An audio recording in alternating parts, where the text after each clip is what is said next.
The North Carolina Tar Heels have one of the most underrated tight end prospects in all of college football, Bryson Nesbit. He's a diamond in the rough. Could he potentially be tight end 2 for the 2024 NFL Draft?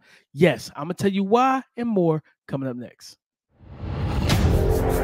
You are Locked On NFL Draft, your daily podcast covering the NFL Draft. Part of the Locked On Podcast Network, your team every day. What's up, Locked On family? Welcome back to the Locked On NFL Draft Podcast, your daily podcast covering your favorite draft prospects, part of the Locked On Podcast Network, your team every day. Thank you for making Locked On NFL Draft your first listen today and every day. Shout out for being our everydayers. I'm your boy Damian Parson, always on the ones and twos. You can find and follow me on X at DP_NFL. I'm a national scout and a senior draft analyst. And guys, I'm solo dolo because it's still the holiday season and all that. So Keith is finishing up with the fam, but he'll be back later on this week. But guys, listen, we got a fun show. We got a packed show talking about dimes. I told you I'm trying to bring this to you every week as I'm scouting, as I'm going through the film, going through the tape, finding guys that no one's really talking about that deserve a little bit more love, a little bit more spotlight and shine. And we're going to talk about tight, as I said in the opening, North Carolina tight end Bryson Nesbit. Could he be tight end 2? Yes, and I'm going to get into that. Clemson edge defender who's heading to the Shrine Bowl, Xavier Thomas. Does he resemble a 2023 older rookie edge rusher? I'm going to talk about that. And then Isaiah Williams, the quick-footed, quick-twitch, dynamic slot receiver for the Illinois Fighting. Is it Illini? I can't pronounce that, but you know what I mean. Illinois, University of Illinois, all right? But listen, before we get into that, guys, we got to talk about GameTime. Download the GameTime app, create an account, and use the code LOCKEDONNFL for $20 off your first purchase. Last-minute tickets, lowest prices, guaranteed. Bryson Nesbit, guys. Bryson Nesbit, a guy that listed at 6'5", 235 pounds. Some would say he looks like a big wide receiver. On the season, 41 receptions, 585 yards receiving, 5 total receiving touchdowns. And he was one of those targets, especially while Tez Walker was out for Drake May. Bryson Nesbit was able to help this team. And I think, truthfully, in the offense that's geared more towards the tight end, he could have potentially had a 1,000-yard season. I think he's talented enough, right? You see the catch radius at 6'5", good arm length and wingspan, it appears on film. But you see him be able to pluck the ball at the highest point. It's separate and detach, not just with his routes, but also, guys, at the catch point. Especially in the red zone, you like a big body guy like him. And for me, when we talk about tight ends, and me and Keith just went through the Senior Bowl tight end, some of the tight ends at the Senior Bowl, last week or so. And, we talk about Jaheim Bell and all those different guys, but Bryson Nesbit is a diamond in the rough because if he decides to enter the 2024 NFL draft class, I believe he has a shot, a real legitimate true shot at being tight end 2 behind Brock Bowers because he's got the straight line athleticism. Okay. For a big body guy, he can post up small defenders. All right. Go above the rim and play as a power forward, and different things of that nature. They line him up more so off ball, off the line, rather than a traditional Y where he's, heavy run blocks and stuff like that. He's more, detached on the line of scrimmage. He's kind of the new day, modern day type of tight ends, where it's like, yes, we would want you to be not Travis Kelce, but we want you to be Travis Kelce, but George Kittle as a blocker or Rob Gronkowski as a blocker. But when you see a Travis Kelce who's just okay as a blocker, you see Darren Waller, we see all these different guys, right?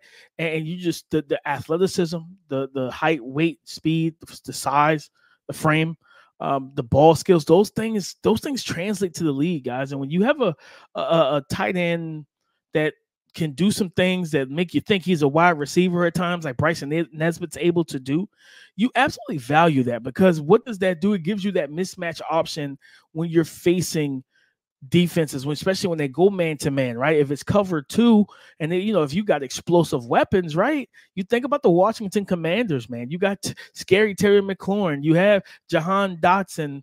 You have Curtis Samuel. But you don't have a real tight end. So you think about having explosive weapons, or the Miami Dolphins. You got Tua. You have, Jalen Waddle. You have Tyreek Hill. You have Raheem Mostert, Devin A-Chain. You have a bunch of speed for Tua, right? But you don't have a good tight end. So if you have all that speed on the outside, and you put a Bryson Nesbit into these type of offenses, now he gets to go one-on-one. And now you're dealing with teams afraid of the speed, so they want to put that cloud coverage over top, and they want to go too high.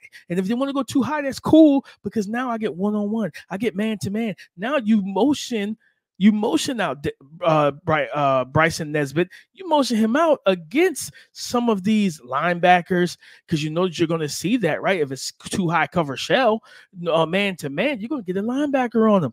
Now you got your mismatch. Now you tell your quarterback, if that guy moves out there with him, that's your coverage indicator. That's your ability to identify that coverage. But not only that, it is also your ability to find the mismatch. And Bryson Nesbit is a mismatch option for an offense. I don't think we've seen him scratch the surface just yet.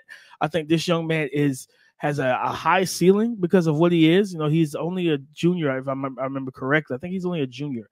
So he's, like I said, yeah, he's only a true junior, and he's gotten better. You know, he averages back-to-back seasons, guys, over 14 yards per catch. Back-to-back 2022, 14.5. 2023, 14.3. You know, 9 touchdowns in the last 2 seasons. Okay. And you know what I mean? Over 70 catches over the last 2 seasons as well. So if you give him the targets, he'll produce for you. So yes, when I say, can he be tight end too? I think he can. Brock Bowers is in a world of his own. Okay. Brock Bowers is that alien that we do not have anybody that can get that in that other stratosphere on that other planet that we see out there. But it's like, yo, it's too far away. We can't get out there. That's Brock Bowers in this tight end class. But that tight end 2 spot is open with the Jaheim Bells, Jatavian Sanders. If he decides to declare, there's talks that he might go back to school. If he went back, it's all in on the SEC of 2024. Can't wait for it, right? But we got to focus on the here and now, right? For the 2024 NFL draft, not the 2024 college football season. So I think tight end 2 is still open, man. With Johnny Wilson, we talked about, does he transition over from Florida State? Does he become a tight end? And maybe he becomes tight end 2, because then he's 6'6", 240, right? You know what I mean? And it's like, yo, well, that again, mismatch. 6'5", 6'6". These guys that can move, that can run solid routes at their size, but have the open field speed.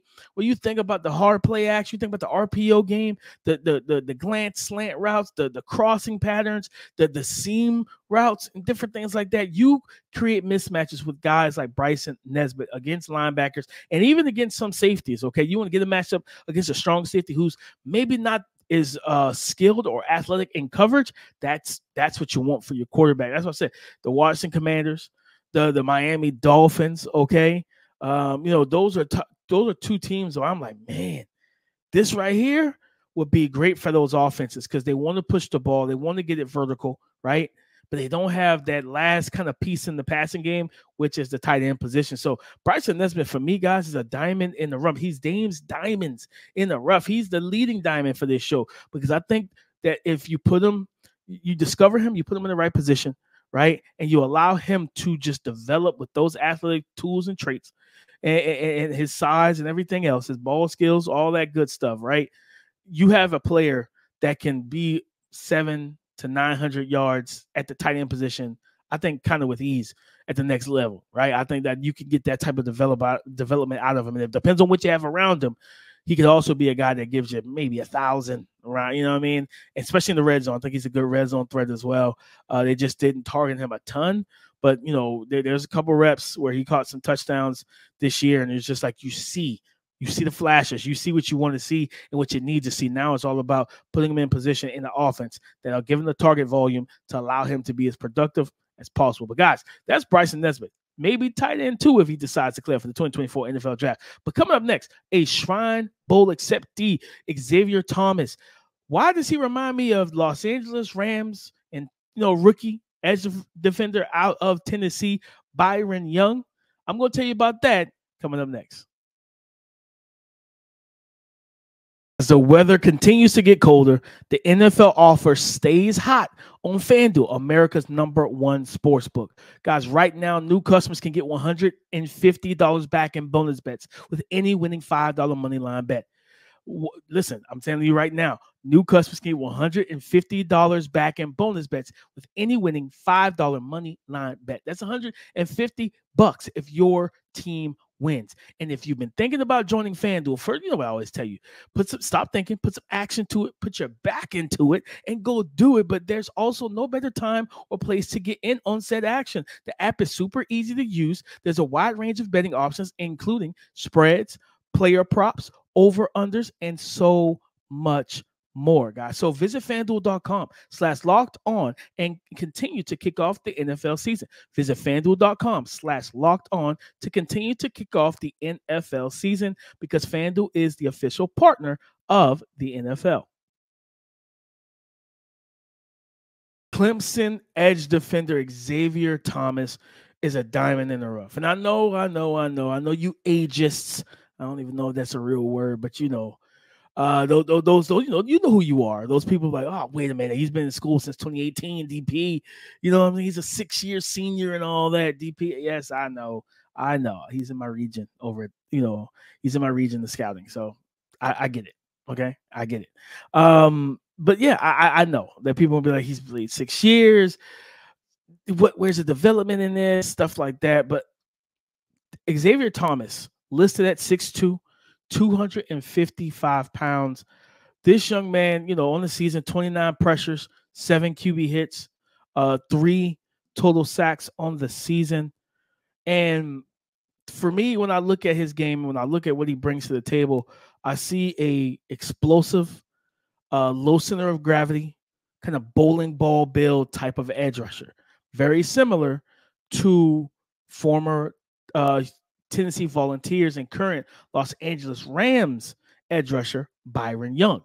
Now, Byron Young went to the Senior Bowl this past draft, last January, but now Xavier Thomas is accepted his invite to the Shrine. We'll see if he gets an invite to the Senior Bowl or if he flips or anything like that, flips his commitment, and stuff like that. But in terms of builds, very similar, right? When you have Xavier Thomas listed at 6'1", 6'2", 255, Byron Young at the combine, 6'2", 250, 32.5-inch arms, right? So he had the sub 33s. He had 32.5 sub 33s, but this young man is playing good football in the NFL as we speak, right? So I look at it like this. You see an older prospect that is Xavier Thomas, but that first step quickness, like Byron Young right now, explosive first step. Now, I don't know if he's going to test the way Byron Young tested. Byron Young jumped 38.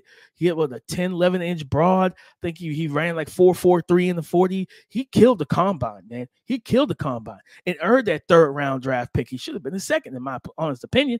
But he's got 2 forced fumbles, this season for the Rams. He's got 6 sacks. Okay, but when you look at Xavier Thomas, to me, man, I think you get a very similar player, bowling ball type of frame, right? Sub, not the longest arms. Okay, a guy that can work standing up on the outside as an edge rusher. That first step quickness, that explosiveness downhill, okay, that ferocity and that motor that they do not stop or give up. Yes, you want guys like that, man. When I know Xavier, he's also dealt with some injuries and everything that's extended his stay in college football, but being healthy all season, man, especially in a defense that this was Brent Venables. I think he probably has more sacks just because how aggressive Brent Venables is and allows guys to free up and things like that. Like he won he corners well. I think he dips and rips and bends around the edge to corner to the quarterback and flatten that path. I think he does those things well. So I think, the Shrine Bowl would be a big opportunity for him to go out there and shine, right? Shine at the Shrine if that's the case. But, of course, for me, I'm going to be, in Mobile at the Senior Bowl. I would love to see him in Mobile, but I would love to be able, I'm going to, definitely watch tape on him while he's at the Shrine and see what he's bringing to the table. But yeah, absolutely, guys. Like, you talk about a diamond in the rough, 6 years in college football, probably, I think he's about 24 years old, will be 24, one of the two. I get it. So he's probably not going to be, because he also doesn't have the sack production, right? So he's probably not going to be a third-round pick like Byron Young. I see 4th, 5th round for him, but you think about teams that run kind of odd fronts. I'm going to tell you a team that you think about and you're like, man, we just saw this, we just saw it, last night, right? We just saw it last night. with the Baltimore Ravens against the San Francisco 49ers. You put him as kind of that, like, maybe sub-package rusher, because there are going to be concerns and questions of how he holds up at the point of attack in the run game. Same thing that was questions about Byron Young because of the arm length and the size, you know what I mean, being 6'2", 250, you know what I mean, things of that nature. But at the same time, guys, I think you get a good player. I think you get a player that can make plays for you and that can do different things and really be that fastball, that 100-mile-per-hour fastball, that heat-seeking missile off the edges. Right. And what was, of course, what's helped Byron Young is having him paired with AD, with Aaron Donald over there at in LA. Right. So without question, for me, Xavier Thomas should be on more people's radars. And I'll, definitely I'm breaking down his tape and showing you guys, that information, not here on the channel, but, over on the scouting room and different things like that. Just, the YouTube channel, my personal YouTube channel. So definitely tap into that. But yes, like it's about to change. You know what I mean? I think the way people look at him, I think his hand usage is good. And again, he may not have the longest arms, but he does know how to close the space between him and the tackles, right?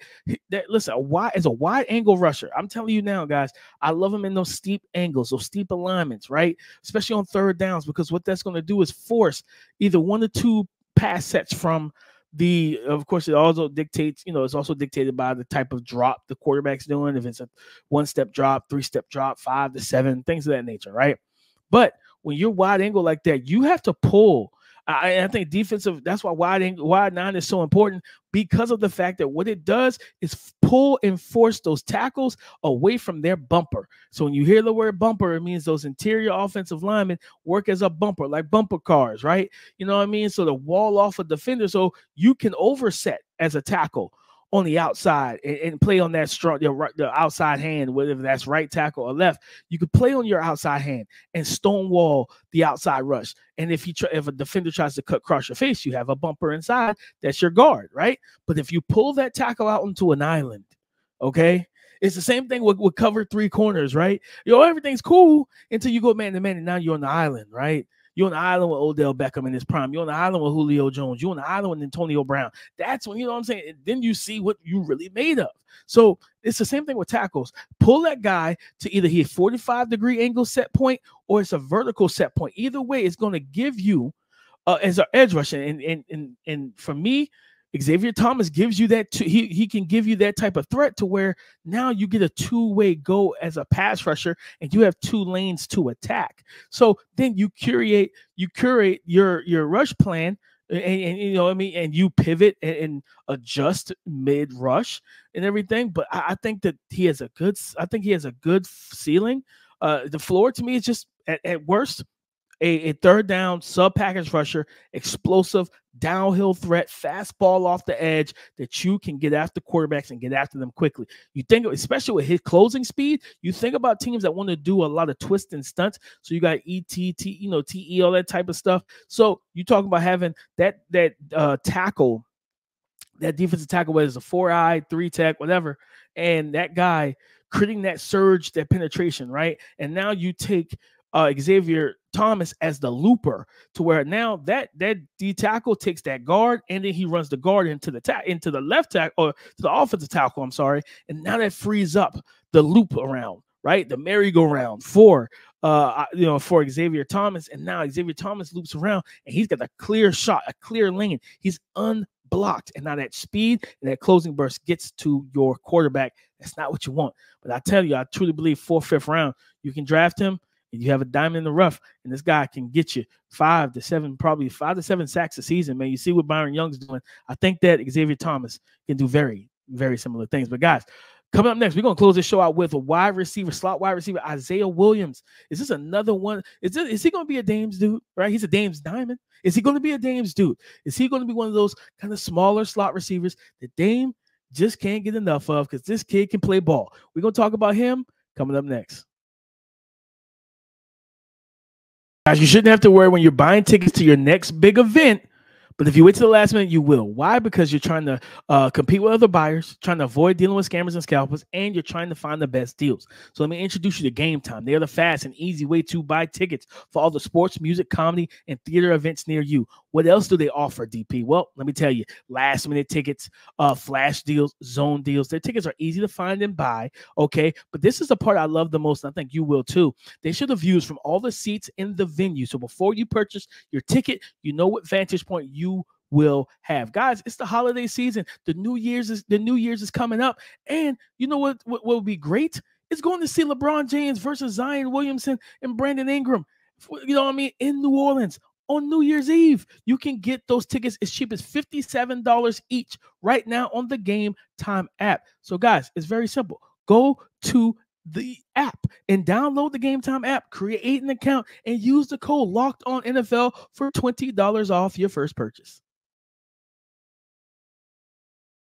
Slot receiver for the Fighting Illini. I got it this time. I got it this time, guys. Isaiah Williams, 5'10", 180 pounds, but a young man that had a very productive season for the most part, man. You know, talking about 82 receptions, 1,055 yards receiving, 5 receiving touchdowns. A guy that lined up in the slot a lot, right? You know, I would say 81% of his snaps came out of the slot. You know, 81% of his snaps, only 16 to 17% out wide, less than 80 snaps that he play out wide. So is he going to be predominantly a slot? Without question, right? You know, he right now, looking at the numbers, 2.51 yards per route run. His average depth of target is about 8.5 yards down the field. So what you're asking yourself is, what does he bring to my team? This guy can be a chain mover at the slot receiver position. And I think this is why I love this is what I love about doing this show and doing this segment and the Dame's Diamonds, because this is a loaded wide receiver class, and a guy that's played as well as Isaiah Williams, right? You know, again, over 1,000 yards this year. He had 743 yards last year. He had 525 the year before, right? And 2 years before that, he didn't play at all, really. So what are you saying? What are you getting? You're getting a guy that can play in the slot, that can really run good routes. He understands spacing, timing, zone defense, be able to find and settle down into the soft spots, and you know what I mean, for the quarterback to be able to get the ball to him quickly, especially on those 3rd and 4s, 3rd and 5s. He can run those quick little hitch routes, those stop routes, those button hooks in the middle of the field, but also the quick outs, the slants, the crossing patterns. Once he gears up as well, you told him he had a touchdown this year. I think it was maybe against Indiana, if I remember correctly, but it was one of those kind of mesh concepts. So you got the crosses and everything, just creating traffic and conflict for the defense. And they did a good job with him. He got the very shallow route, probably 2-3 yards up the field, nice little dump off from the quarterback, and then he just turns it up the field, right? Allows the block on the outside, but you saw the speed and then outrun defenders who are trying to close. And I think one of the defenders had a upfield angle on them, and he outran them for the touchdown. And you see those type of things. They use them also in some manufactured ways. You think about the jet motion pop pass, where you're in shotgun and you got that receiver in jet motion, pre-snap, snap the ball, quarterback then takes the snap and then just touch pass right to the receiver in motion, especially in the red zone. They did that to him a couple times. I think he got 2 touchdowns off of that this year. 2 of his 5, were like that. So he can give you the manufactured stuff. You think about the orbit motion into the orbit screen. You think about just the quick wide receiver screens, the things that he's able to do, right? He reminds me of somewhat of Isaiah McKenzie.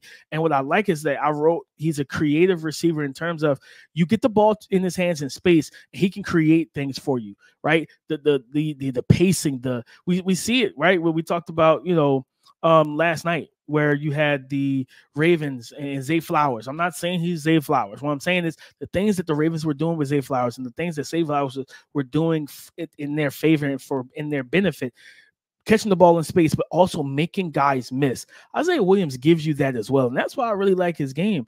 You know what I mean? Now, again, contested catches. He targeted 14 times. He only brought down 3. So, yes, he's not. So, no, he's not an option that you want to throw the ball to in 50-50 jump balls. Okay, cool.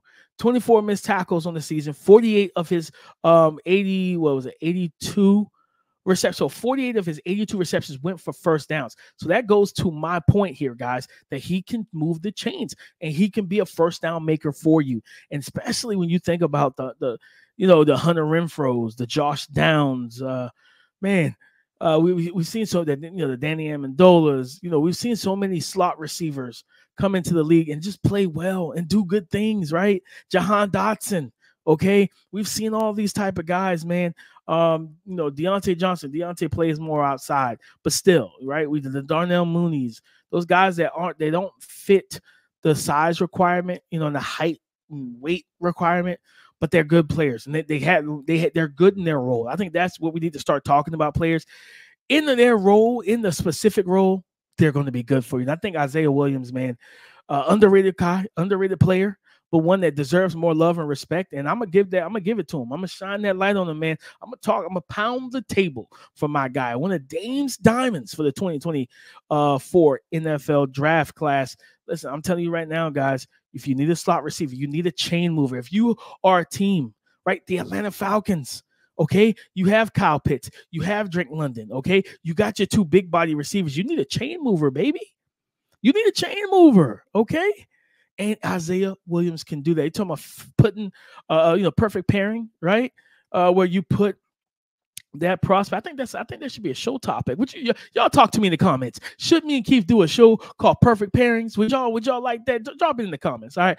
But again, I think perfect pairing, you put them into a situation like that, or you think about like the Tampa Bay Buccaneers. You got Chris Godwin. You have Mike Evans if he returns, right? And you just feel good about that. Carolina Panthers, Bryce Young, Jonathan Mingo, they're probably going to try to go after T. Higgins or another receiver, right? And you throw this young man into the slot, and now Bryce can cook, baby. Now Bryce can look like, and hopefully look like, the first overall pick. Will he look better than CJ Stroud, or look better than what Anthony Richardson looked like while he was healthy?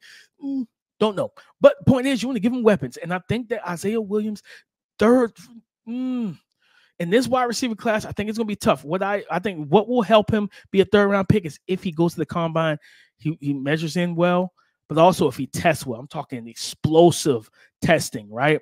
That's what teams are going to want to see. Catch the football. He had 6 drops in the season. Clean it up, Isaiah. All right, clean it up, Dub. So I think if you get him, he goes out there and kills the combine and really does his thing out there and shows the explosiveness. I think, just my opinion, he can solidify a third-round pick. If not, it's probably going to be day 3, 4th round.